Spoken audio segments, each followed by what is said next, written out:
Give the call to the honourable member for North Sydney. Thank you, Mr Speaker. My question is to the Minister for Climate Change and Energy.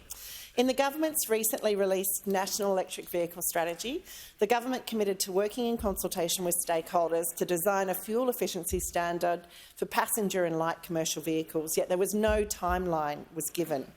Exactly when can Australians expect to see these standards being announced? Give the call to the Minister for Climate Change and Energy.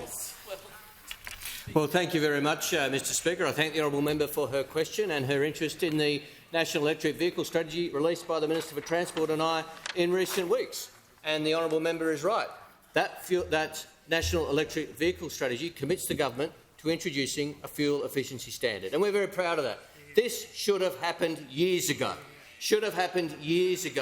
It was always contemplated by some opposite. The former member for Kooyong said he was committed to it. They just never got around to doing it. They never got around to doing it because they don't actually believe in making manufacturers send fuel-efficient vehicles to Australia, electric vehicles and other vehicles to Australia. So we have committed to doing that because Australia and Russia are the only two developed countries without fuel efficiency standards, and that means Australians are missing out on real choice. Now, this is a complicated— They're missing out on real— Here they go again. Every time they interject against renewable energy and electric cars, they just remind the Australian people they still don't get it.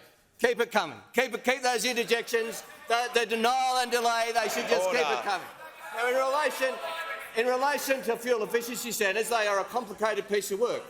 The Minister for Transport and I released a consultation paper. We received many submissions calling for fuel efficiency standards. I will be frank with the honourable member, not many of those submissions went to the detail about how they should be designed. Hard leading. The Minister for Transport and I read them all.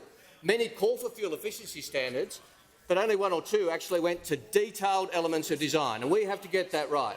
Now, what we have done is open now consultation for 6 weeks on the detailed design. 6 weeks on the detailed design. Having waited 10 years, 6 weeks to get it right, to get the detail right. That's what the Minister for Transport and I are doing. That consultation period is well and truly open. We invite all submissions, including from members of the House and the Senate, and I know peak groups are looking at their submissions. The Minister for Transport will be looking at that very carefully, as I will be, because we want to get it right. We've said we want ambitious standards, but we want standards that are realistic. We want standards that are achievable, and that's what we are committed to delivering, because Australia had 10 years of delay, and now we are getting on with it. The call to the honourable member for Patterson. Thanks, Mr Speaker. My question is to the Minister for Skills and Training. What action is the Albanese Labor government taking through its responsible and practical budget to reduce cost of living pressures and help give Australians the skills and training they need to harness the jobs and opportunities of the future? And what's been the response to the government's plans?